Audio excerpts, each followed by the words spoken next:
千里之行，始于足下. A journey of 1,000 miles begins beneath the feet.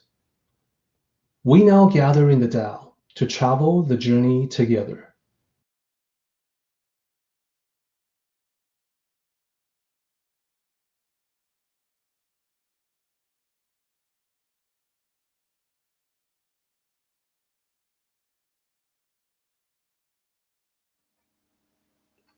Holding on to the Tao, page 1. So there's a page 2, just so you are not too surprised when it comes up.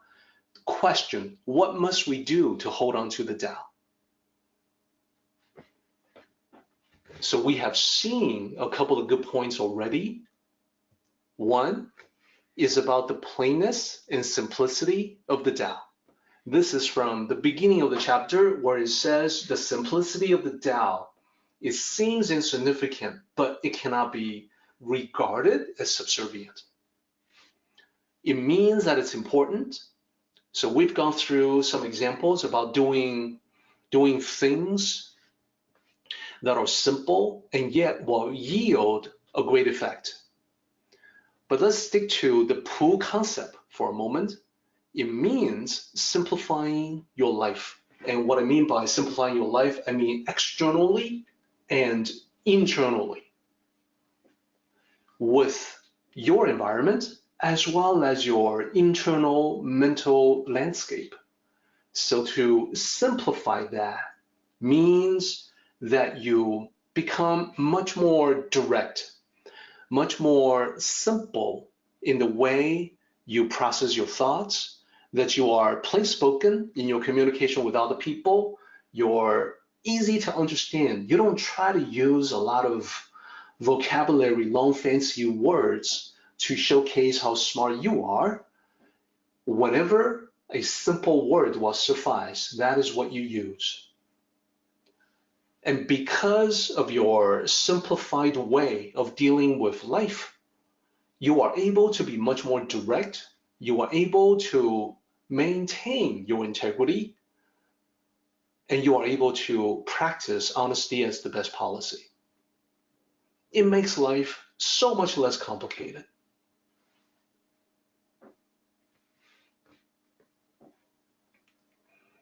So that was one of the points that we have already seen. Pu, here's the character, means plain wood. So what about the other one that we saw?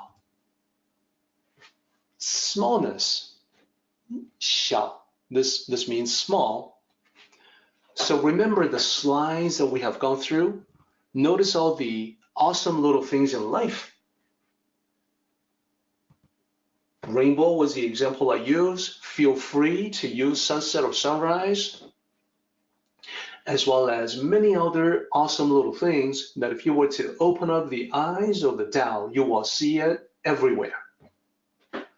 And then actions, not just the things that bring you delight or great joy, the small things, take the actions that may seem simple, but will make a big difference. So for that, I want everyone to think about Mighty Mouse and the lines from the Mighty Mouse cartoon, like here I come to save the day, etc. And then lastly, keep taking steps in your great journey.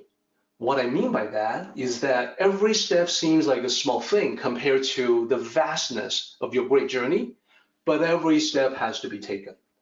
Every step has to be taken, and you have to be taking those steps at all times, never stopping.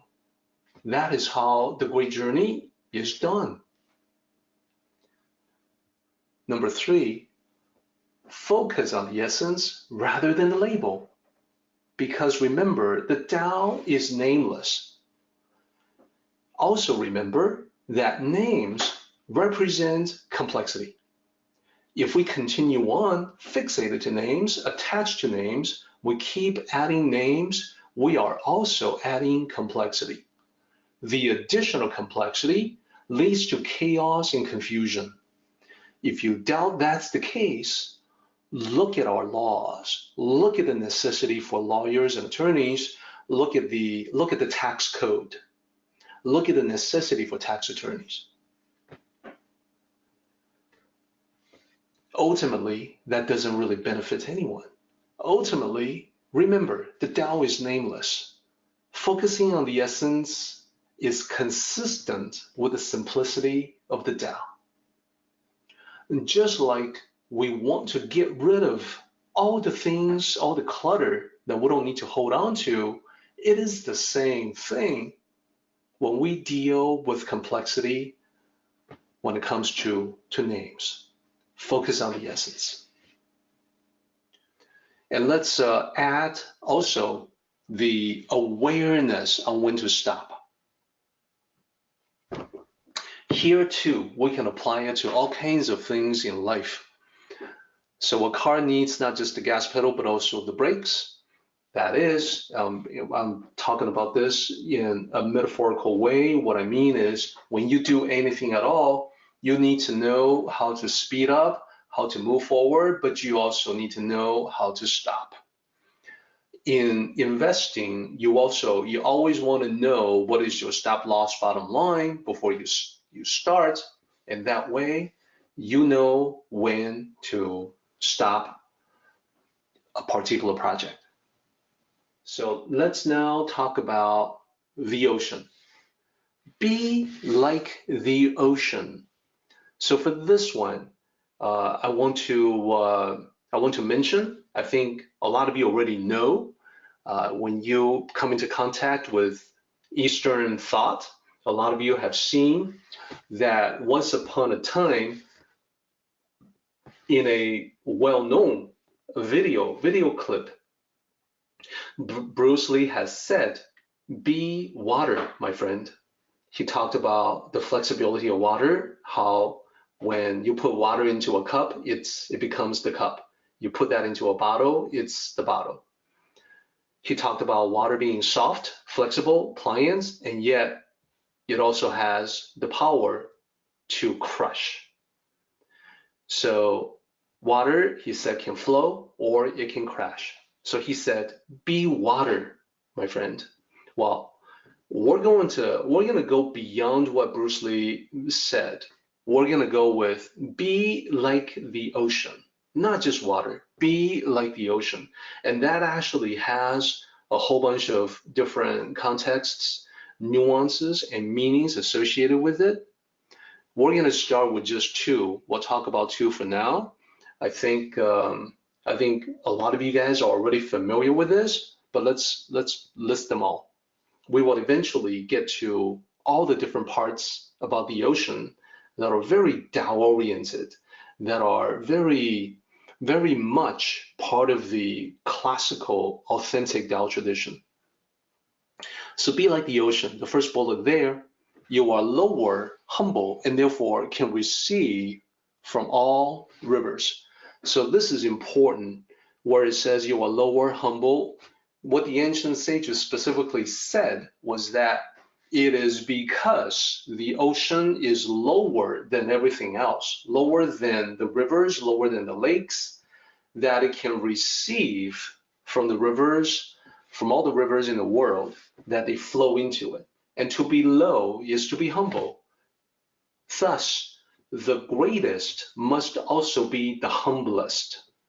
So that is the teaching in the Tao, not just in this chapter, but it's echoed throughout the Daodejing. Multiple chapters mention this.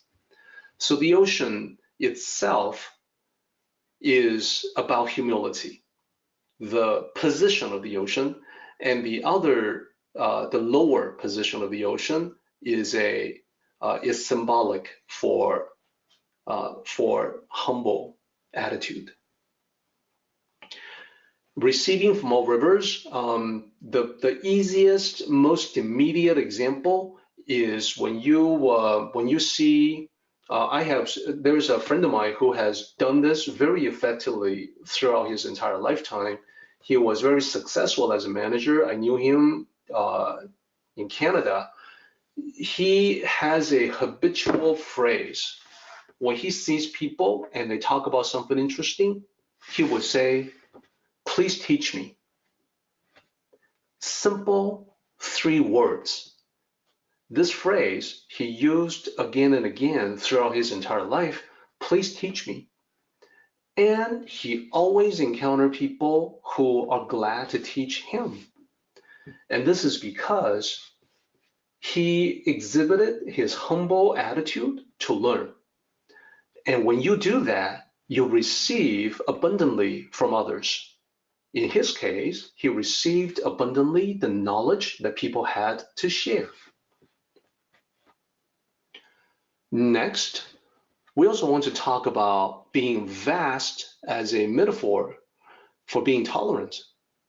So the ocean can accommodate all, that there's room in the vast ocean for everything, everyone. There's more that we need to say about this, but for now though, let's stick to these two, being humble and being tolerant. So this completes our 2 slides on holding on to the Tao. From 1 to 5, if you are able to practice these 5 things, it's a guarantee that you can hold on to the Tao. Our meeting has come to an end, but the journey continues on. Let us travel safely. Until next time, may the Tao fill you with peace and happiness.